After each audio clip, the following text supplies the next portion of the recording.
The first thing I noticed wasn't the broken porch light or the overgrown hedges along the front walk. It was my son.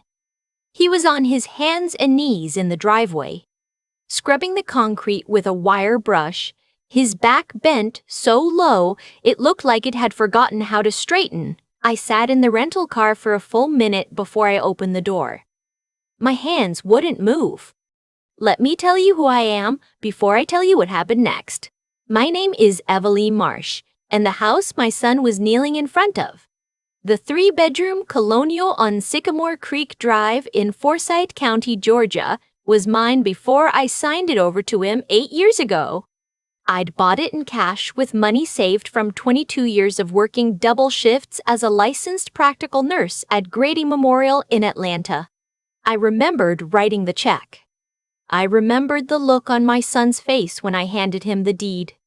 He'd cried. My boy, 31 years old at the time, had put his head on my shoulder and cried like he was 6 again. That was before I moved to Phoenix to help my sister recover from her hip replacement. Before the recovery stretched into months, then a year, then 3, then somehow 10, before the calls from my son got shorter, before the calls stopped altogether. I hadn't been back to Georgia in 4 years, not because I didn't want to come, because every time I booked a flight, something changed. My sister needed me. Work needed me. And then I'd started getting a feeling I couldn't name. Something hollow every time I dialed my son's number and got voicemail. Something that felt like a door being closed quietly, over and over, from the inside. His wife had answered the last few times I called. Her voice was always pleasant. Too pleasant. The kind of pleasant that's rehearsed. She'd say he was in the shower, or in the garage, or asleep. She'd say she'd have him call me back.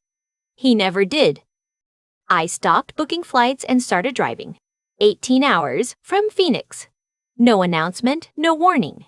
Just me and my old Ford and a suitcase full of clothes I packed in the dark at 4 in the morning because I couldn't sleep. I got out of the car. My knees ached from the drive, but I stood straight. I had spent 3 decades on hospital floors. I knew how to stand when my body wanted to quit. Nathaniel, I said. He looked up, and what I saw stalked my breath cold. My son had always been a big man. Wide shoulders, strong jaw, the kind of build his father had given him. But the man looking up at me from that driveway was thin in a way that looked like something had been taken from him. His eyes, when they found mine, went through a sequence I will never forget for as long as I live. Confusion first. Then a kind of slow, terrible recognition. Then something I can only describe as fear. Not of me, but of something that was going to happen because of me. Mama. His voice came out cracked, like a word he hadn't used in a long time. Before I could say anything else, the front door opened. My daughter-in-law stood in the doorway in a white linen blouse, coffee mug in hand, looking exactly as put together as she'd sounded on the phone all those years. Vivian. She'd married my son 6 years ago. A small ceremony I'd attended via video call because my sister had just had her second surgery. I had smiled through the whole thing from a folding chair in my sister's living room and told myself I'd meet her properly soon. Evelyn. She said my name like we were neighbors who ran into each other at the grocery store. We weren't expecting you. I know, I said.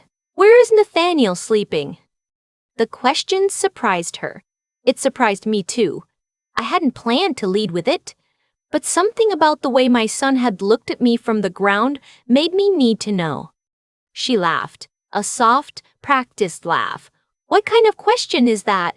He sleeps in our bedroom. Come inside, it's hot out.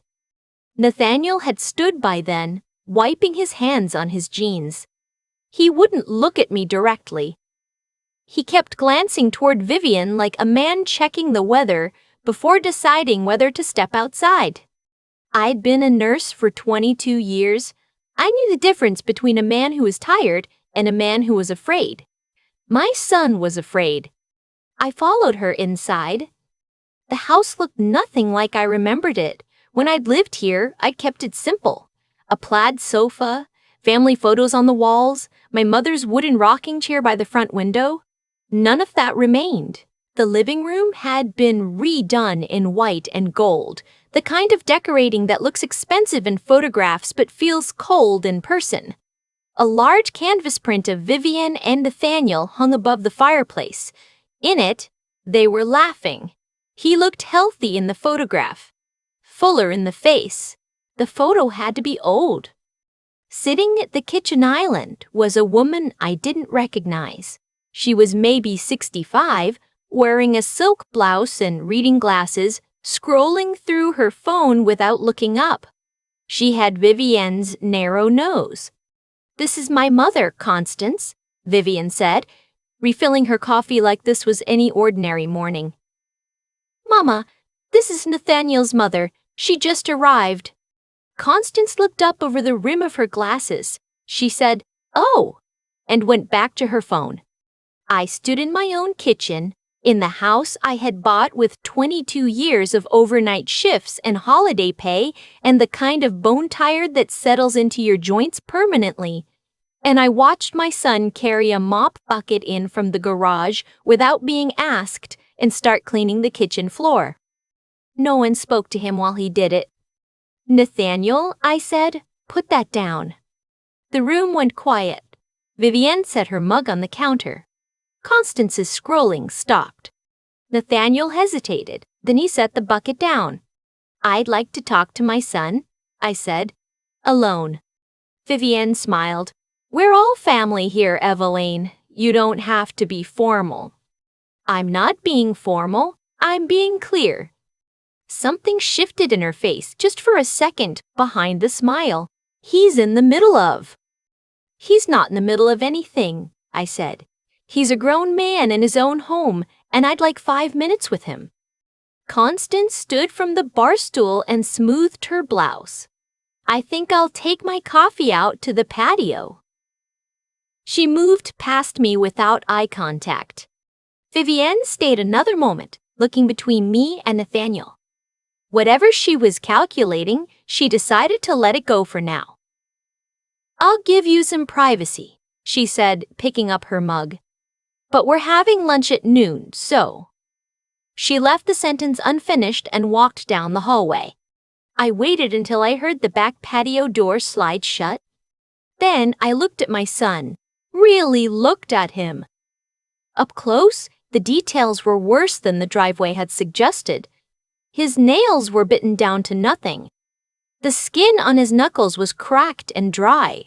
He had a small scar near his jaw that hadn't been there when I last saw him, faint and curved, the kind that comes from impact, not accident. "How long?" I asked. He didn't pretend not to understand. "Mama, don't." "How long has this been happening?" He sat down at the kitchen table, heavy, like his body was relieved to stop standing. "It's not what it looks like." "Tell me what it looks like." He was quiet for a long time. Outside, I could hear the low murmur of Vivian's voice on the patio, probably on the phone. Nathaniel watched the door like a man listening for footsteps. "She gets upset," he finally said. "When the house isn't right, I've learned to just keep ahead of it. The bruise on your jaw." His hand went to it before he could stop himself. I walked into the cabinet door. "Nathaniel." "Mama." He looked up at me, and in his eyes I saw the same thing I'd seen in patients who waited too long to come in. The look of someone who's lived with pain so long they've stopped believing it's treatable. "I don't want trouble. That's all. I just want to keep the peace." I reached across the table and put my hand over his. "Tell me about the house." He looked away. "The deed," I said, "the one I gave you, is it still in your name?" When he didn't answer immediately, something in my chest went cold and certain. "I signed some things," he said finally. "A couple years ago, she said it made financial sense. Joint ownership, she said it was just a formality. Pull up the county records on your phone." Mama. Nathaniel, pull them up. He did. His hands were steadier than I expected, which told me part of him had been waiting for this moment. He passed the phone across the table without looking at the screen. The Forsyth County property record showed the title clearly. Sole owner, Vivienne Cole Marsh. Transfer date 3 years ago. Notarized? Filed. Complete. My name wasn't on it. My son's name wasn't on it. The house I had paid for was owned entirely by his wife. I sat with that for a moment. Then I said, "Did you read what you signed?" She said the notary explained it. I've been sick. I had mono. I was running a fever. She said we could go over everything when I was better, but the attorney had a deadline. There was no deadline, I said quietly. He looked at me. Real estate attorneys don't have 48-hour deadlines on voluntary title transfers. That's not how it works. He was quiet for a long time. Outside, the patio door slid open again. I stood before Vivienne reached the kitchen, smoothed my jacket, and picked up my purse. "I need to make a call," I said. Vivienne looked between us. Her eyes lingered on the phone still sitting on the table, screen down. "Is everything all right?" "Fine," I said. "I'll be in the driveway." I walked outside and dialed a number I'd saved years ago, the same year I signed the house over to my son. The man who answered was 70 years old and had been practicing real estate and family law in Fulton County for 40 of them. I had called him then because a nurse friend of mine whose daughter had been taken advantage of told me to always build in a safety net when you transfer property to family.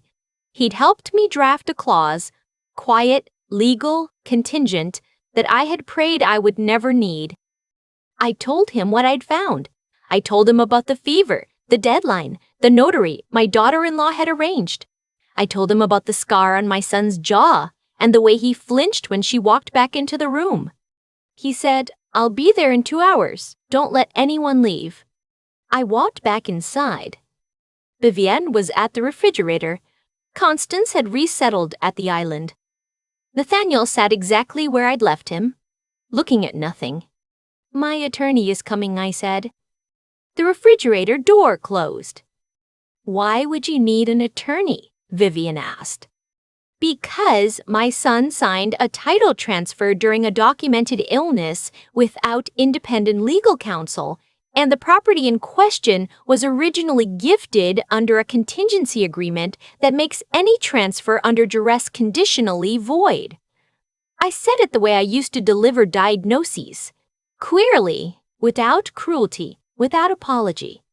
Constance stood up from the bar stool. "That's not," Vivienne started.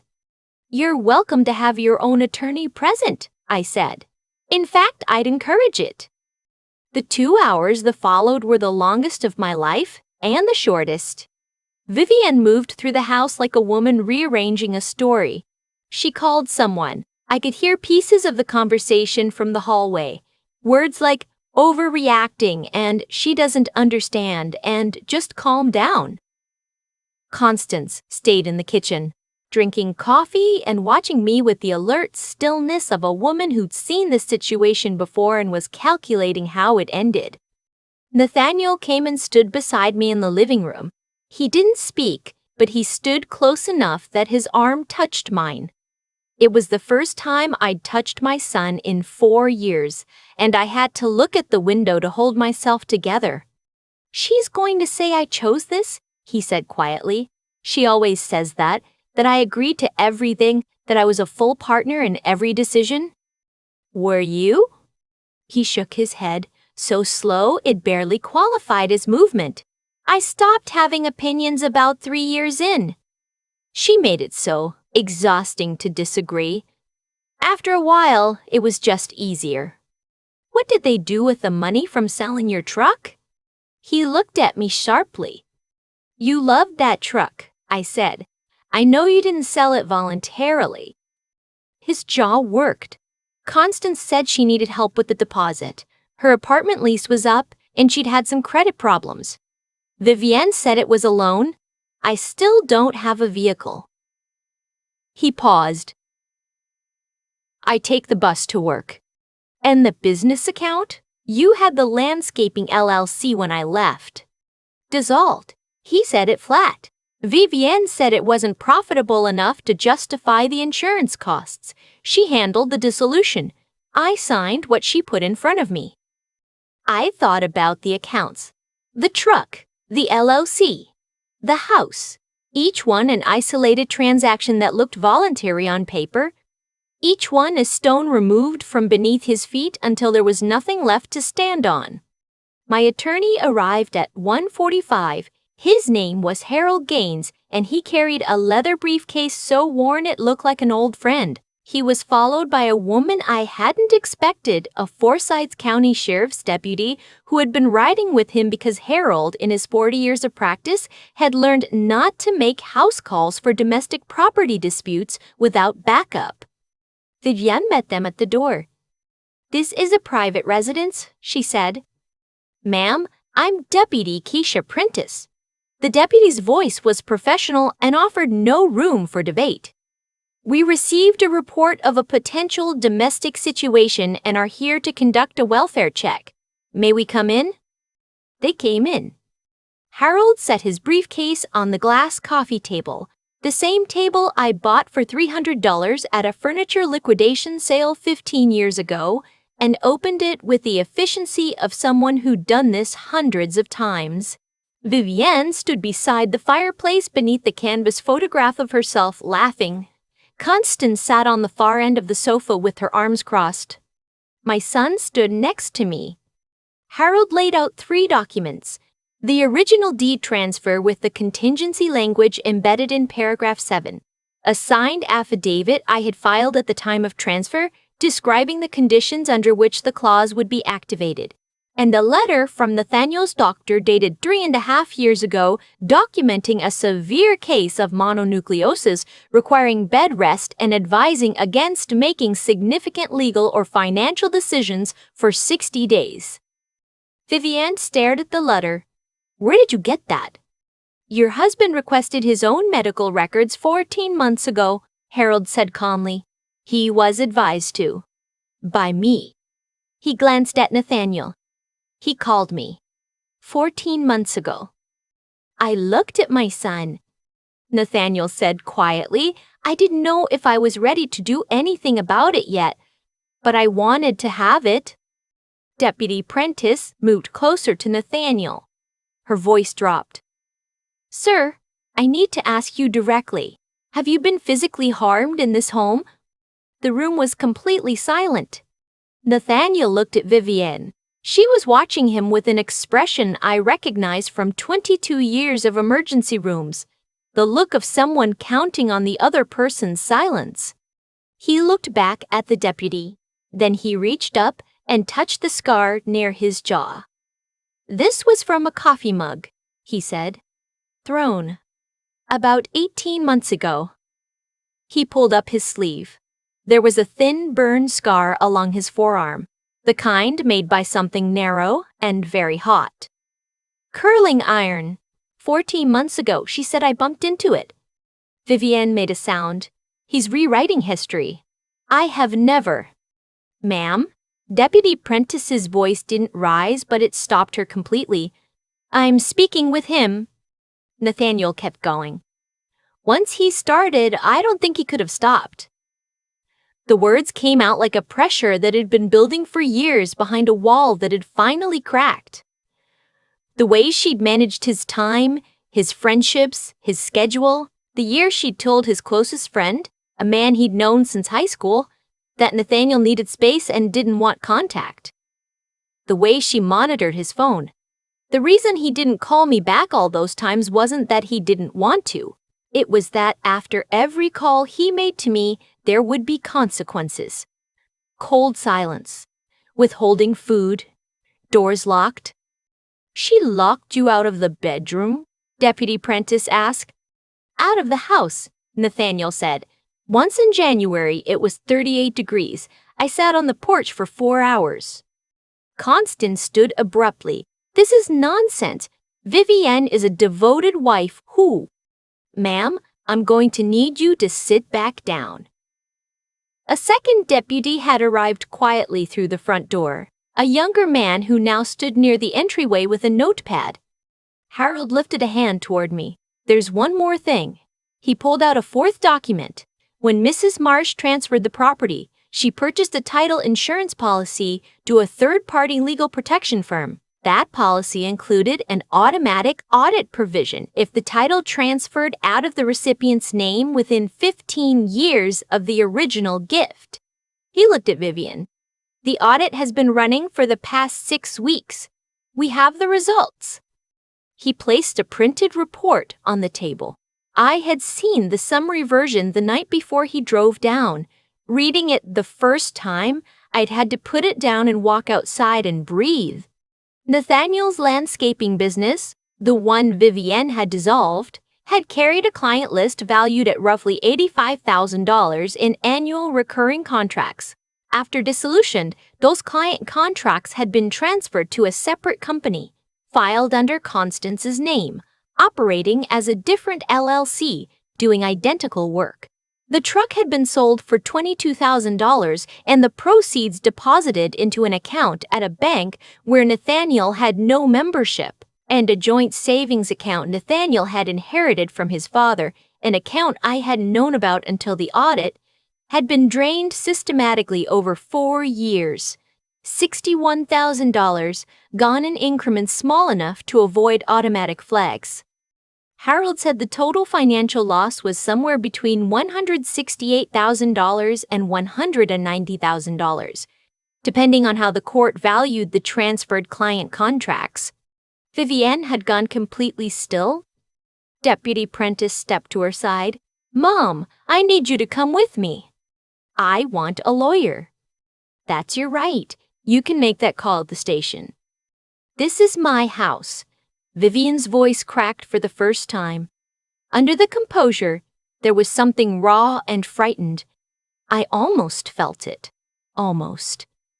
Then I looked at my son's arm, at the thin line of scar tissue running along the inside of his forearm, and I did not feel it anymore.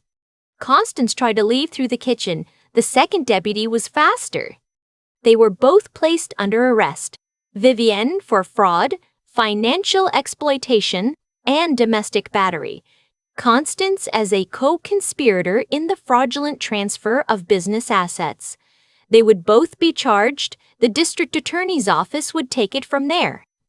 When the patrol car carrying Vivienne pulled out of the driveway, I was standing on the front porch with my son.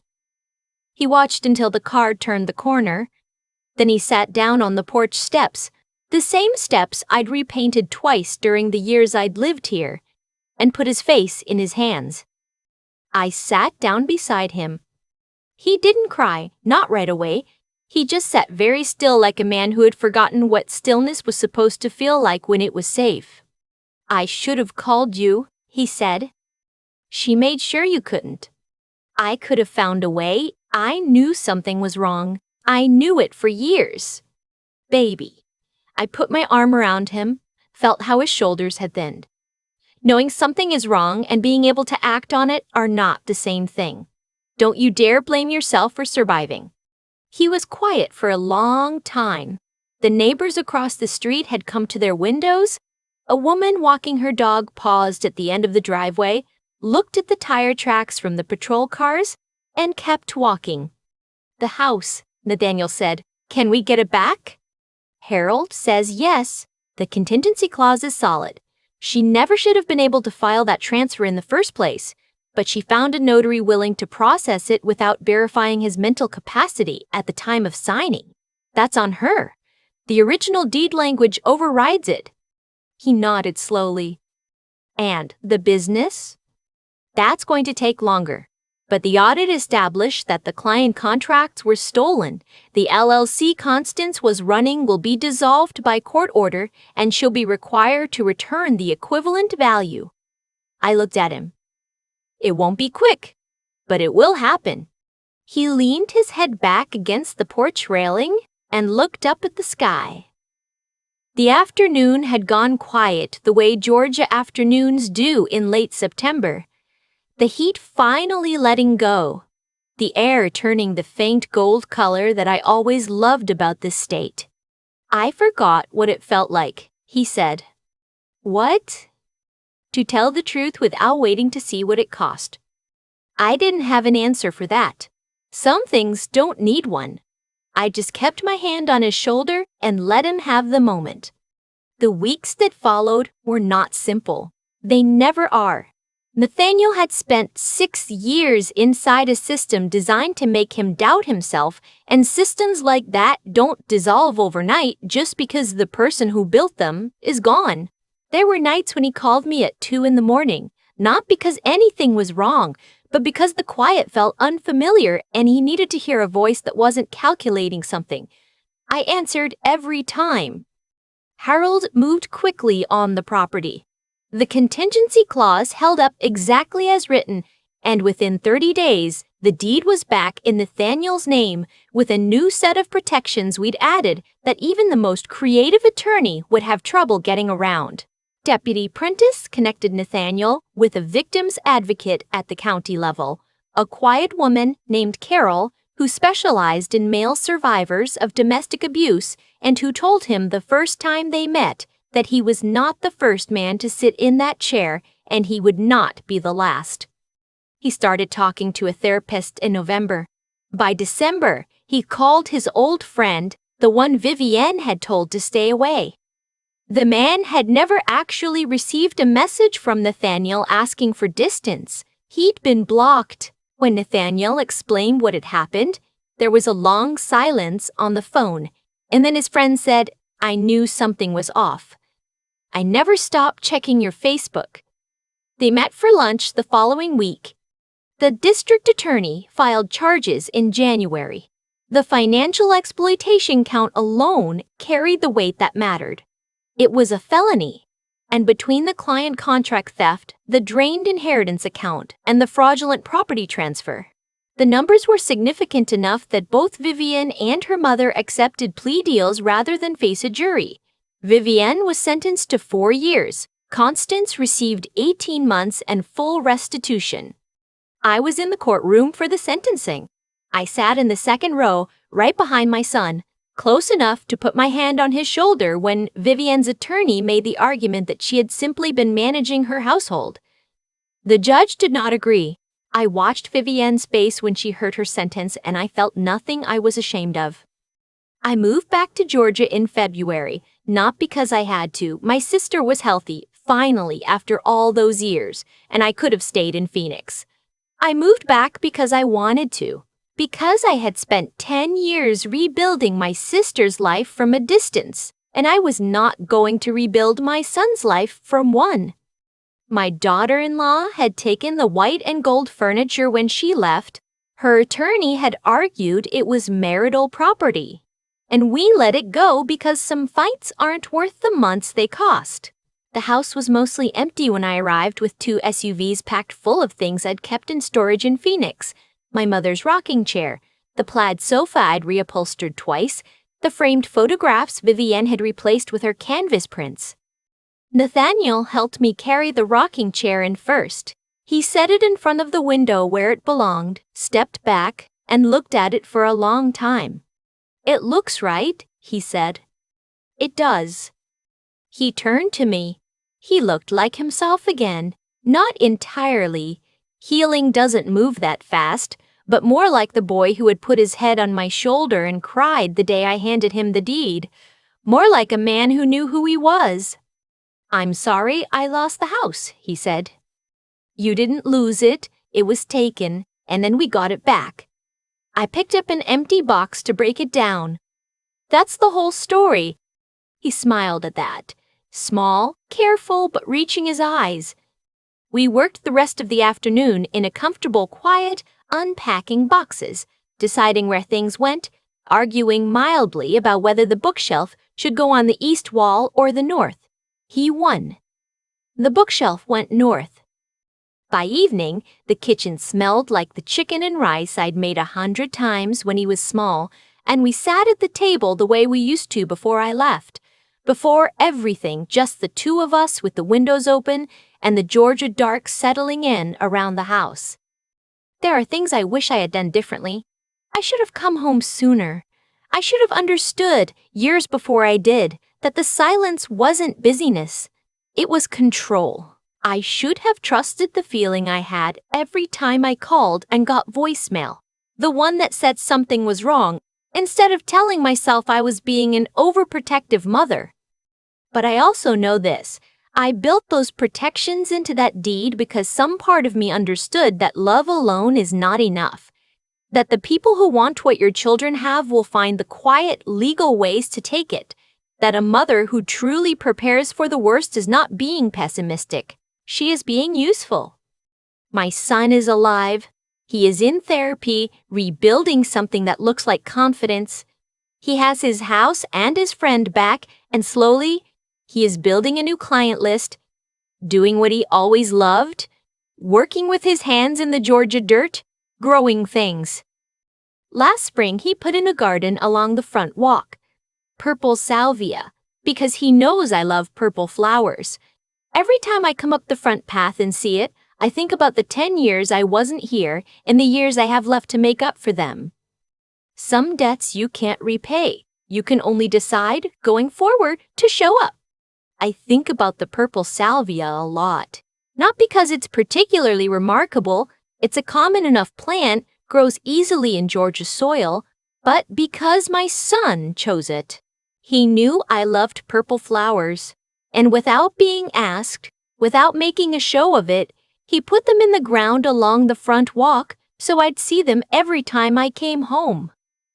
That's the kind of man he always was, underneath everything they tried to bury him in. And that's the thing about character, the real kind, the kind that was built into a person long before anyone tried to strip it out. It doesn't disappear, it waits. I've been asked what I would have done differently, and my honest answer is that I would have trusted myself sooner. I had the feeling for years. Every short call, every missed voicemail, every answer from Vivienne that was just a little too smooth. Something in me knew. But I told myself I was overreacting. I told myself that a grown man didn't need his mother checking in. I confused respecting his independence with ignoring what my instincts were plainly telling me. That's not wisdom. That's fear, dressed up as manners. What Vivienne did was calculated. She didn't walk into my son's life and announce her intentions. She moved slowly, the way people do when they understand that a sudden grab gets noticed, but a slow erosion doesn't. She isolated him from his friend. She managed his phone. She dissolved his business while making it look like a mutual decision. She took the house while he was sick and told him it was just paperwork. Every single move was designed to make him feel like the problem. Like his own perception couldn't be trusted. Like the safest thing he could do was stay small and quiet and obedient. And it worked for years because she was smart about it. I won't pretend otherwise. But here is where the cause and effect becomes impossible to ignore. She built everything on things that didn't belong to her. The house, the business, the money Nathaniel's father had set aside. None of it was hers to take. And because she built on a foundation of fraud, the whole structure was always going to come down the moment someone looked closely enough. The audit herald ran the medical records Nathaniel had quietly requested 14 months before I arrived. The contingency clause sitting in a vault, waiting. She outmaneuvered my son for 6 years, but she never accounted for the fact that I had spent 22 years in emergency rooms learning what it looks like when something is wrong, and that I had prepared for exactly this possibility the day I signed that deed. That's the thing I want to say clearly because I think it matters. Preparing for the worst is not pessimism.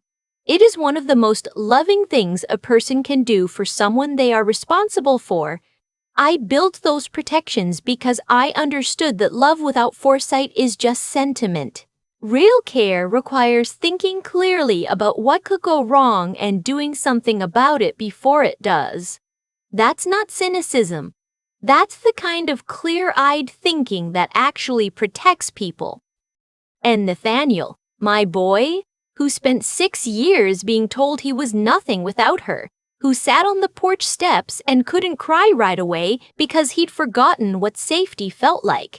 He had filed for his own medical records. 14 months before I drove home. He hadn't acted yet, but he had started. He had held on to one small thread of himself. That takes more strength than most people will ever understand. The kind that isn't loud or visible. The kind that survives in silence until someone shows up to give it room to breathe. Some debts you can't repay. You can only decide, going forward, to show up.